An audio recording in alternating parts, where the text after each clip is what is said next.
Como eu tô vendo ultimamente pessoal gravando vídeo sobre aquele caso da Daniela Pérez com o Guilherme de Pádua, há duas abordagens básicas sobre esse tema que eu vejo. Uma é o sensacionalismo. Então a pessoa explora aquelas cenas, as imagens do corpo da Daniela, né, que saíram daquele documentário que a mãe dela, a Glória Pérez, autorizou. A intenção dela era chocar as pessoas, né? Chamar a atenção sobre o crime horrendo que ocorreu com a filha dela, né? E as pessoas gostam disso mesmo.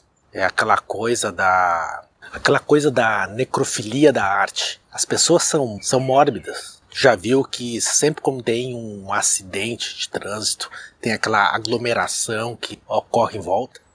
O trânsito fica mais lento porque as pessoas passam e querem dar uma olhadinha. Se tiver um corpo estendido no chão, pior ainda, é engarrafamento na certa. Então, esse é um tipo de abordagens que eles usam nos vídeos que eu tô vendo. A segunda abordagem que eu acho mais deprimente é uma exaltação ao criminoso. Geralmente em perfis ou canais de gente religiosa, conservadores, tipo gente de bem, tipo, sabe como que é, né? Pátria, Deus, família, essas coisas. Como diz Tolkien, todos os caminhos levam a Mordor. Parafraseando, né, todos os caminhos levam a Roma. É uma característica do perfil dessas pessoas. Então falam bobagens como o Guilherme ele já pagou pelo crime.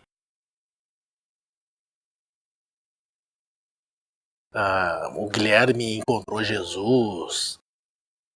Agora ele está em paz. E daí citam quem é nós para julgá-lo, cabe isso a Deus. Daí citam também aquela passagem da Bíblia, lá da mulher adúltera que ia ser apedrejada. E só a mulher se deu mal, o homem passou batido ali. Acho que todo mundo conhece, né? Não sabem eles que aquilo ali é uma interpolação.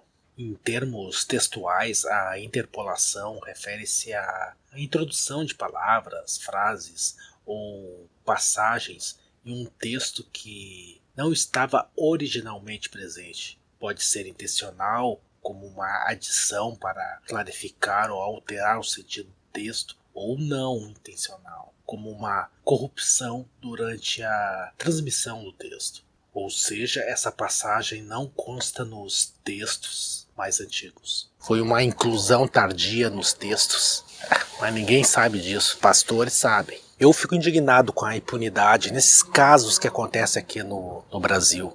O Guilherme de Pádua foi condenado a 14 anos. Ficou 6 anos e 9 meses, quase 7. Um absurdo. Esse tipo de crime tinha que dar perpétuo. Ou no mínimo sair lá com 70 anos, 80 anos de idade. Sair numa cadeira de rodas da cadeia. São crimes muito graves, imperdoáveis. Até porque esse pessoal é psicopata.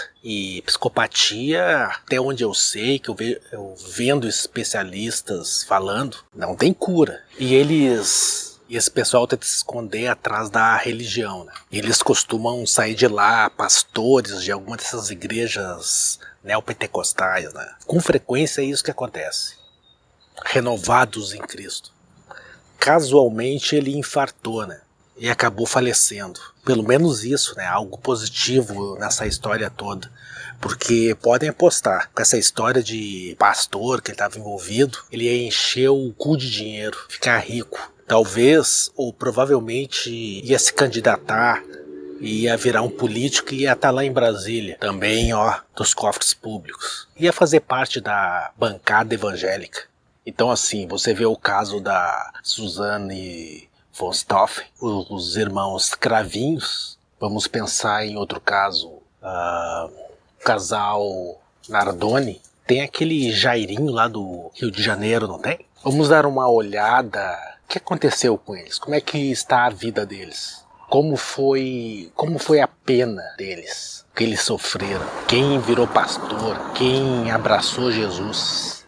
Suzane von Stoffen. Condenada a 39 anos de prisão pela participação da morte dos pais, Suzane converteu-se ao protestantismo e foi batizada pela Assembleia de Deus no presídio. Foi disputada por 2 igrejas evangélicas e não está mais presa. Está livre, leve e solta. Irmãos Cravinhos. Os irmãos Cravinhos, Christian e Daniel, condenados pelo assassinato do casal von Richthofen, têm um envolvimento com a igreja também. O casal Nardoni. Na cadeia, Ana Carolina virou evangélica e faz pregações nos momentos em que está em grupo. Hoje também estão soltos. O Alexandre vive uma vida de luxo em razão da família ser abastada e por causa disso, talvez não precisou se esconder ou fazer uso da religião. Jairinho, sim, Jairinho, conhecido como Dr. Jairinho, era um pastor evangélico já, antes de ser preso. Além disso, ele é casado com uma cantora gospel também. Jairinho, atualmente, encontra-se detido no presídio, no Bangu 8, no Rio de Janeiro. Estou particularmente surpreso de que essa coisa ainda não esteja em liberdade. Ele está preso desde 2021, acusado de assassinar o enteado Henri Borel, mas não tenho dúvidas que logo logo ele estará solto, batendo suas asas de anjinho evangélico, religioso, por aí.